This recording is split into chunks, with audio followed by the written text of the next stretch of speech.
welcome back. We've got Scott Chasen with us. He's correspondent for the CJ. Welcome, Scott. Hey, great to be here. So, your thoughts on Memphis? They lost Paxton Lynch, so what do you think of their new quarterback? Well, Paxton Lynch was obviously tremendous. The last 2 seasons, he led Memphis to 9 wins back-to-back years. It was the first time they had done that since 1949 and 1950. So obviously, they probably lost. He's maybe not the greatest thrower in program history. They've had a couple of guys historically who have been very good.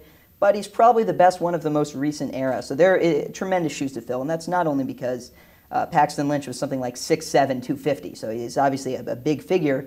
But their new guy, Riley Ferguson, he is very talented. He showed it off in game 1. He did have 2 interceptions, 3 touchdowns, but neither interception was really egregious. Excuse me, sorry about that. No, but in that first game, he was rather exceptional, and I thought using his running backs out of the backfield. They had 3 touchdowns. It was a big day for them, and Riley's a guy, his story is kind of interesting. So he originally commits to, I believe, Tennessee. He injures his leg, decides not to return to the college, but he didn't really tell the coaches. So as you can imagine, that went over really well. 2014 rolls around, they're wondering, where is this guy? And this story, by the way, is via USA Today. They're wondering, where is this guy? And he basically tells them, I'm no longer with you. So he expects someone to call. He expects to get a quarterback gig for 2014. That gig never comes. So he sits out the entire season. He lost that year of eligibility, so he went from being a redshirt freshman to a redshirt sophomore. Finally, Coffeyville Community College, he gets on board with them. He has a tremendous season, throwing for 2,900 yards.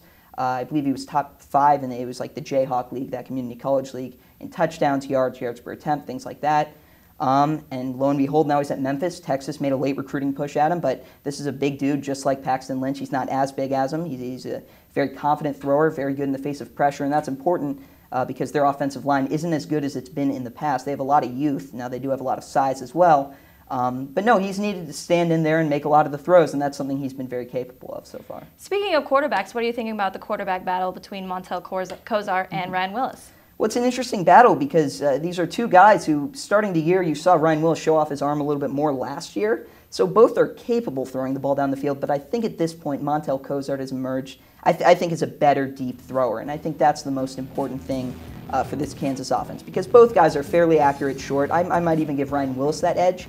But those short passes didn't work against Ohio. They don't work when the opposition is physically superior. And Ohio, in its own credit, I think a lot of people reacted to the loss the wrong way.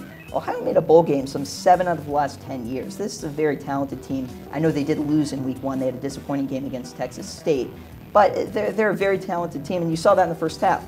Kansas tried to throw these bubble screens, these short passes, anything 1 to 2 to 5 yards, something intermediate maybe, and it just didn't work. And it wasn't until they came out of the half, they started stretching the field, that they were actually able to get into Ohio. So I think for doing that, Montel Kozar is maybe even by far, to this point in the season, the better quarterback. I know Willis's numbers were inflated by Steven Sims taking a pass behind the line of scrimmage, taking it 71 yards to the house in the first week of the season. So if you look at his numbers, his yards per attempt, his things like that, those numbers aren't really, they don't really tell you anything because he's only played a few series. But I think at this point you know a lot about Montel, and he looks a lot better, especially in the face of pressure. He threw an interception last week. He made that mistake, but it was wiped away by a penalty. So, there's always that area for improvement with him. But in his junior season, I think he's really taken charge of the battle, and I think it'd be hard to argue for Ryan Willis at this point. I know a lot of KU fans might want to see him, but it's kind of hard to make that case at this point. And what do you think of your overall lookout on what this matchup is going to be like? Well, it's tough. As I mentioned, Memphis has a lot of size. They have they have a couple 300-pound linemen, and even though these guys are freshmen, 6'7", 300 pounds, it doesn't really matter how old you are. You're going to be able to hit somebody. So physically, I have to. You definitely give Memphis the edge. They've only played 1 game, and that's kind of a huge advantage for them. They have a new head coach in Mike Norvell. So 1 game and then a bye week. So they pretty much could throw anything at Kansas that Kansas might not necessarily be prepared for. And you hear Beatty try to be secretive in the press conferences too, so it really tells you how much of an edge that not knowing your opponent can provide. So that's a huge edge for Memphis. I think athletically they're superior. I think the quarterback position for them is a big plus.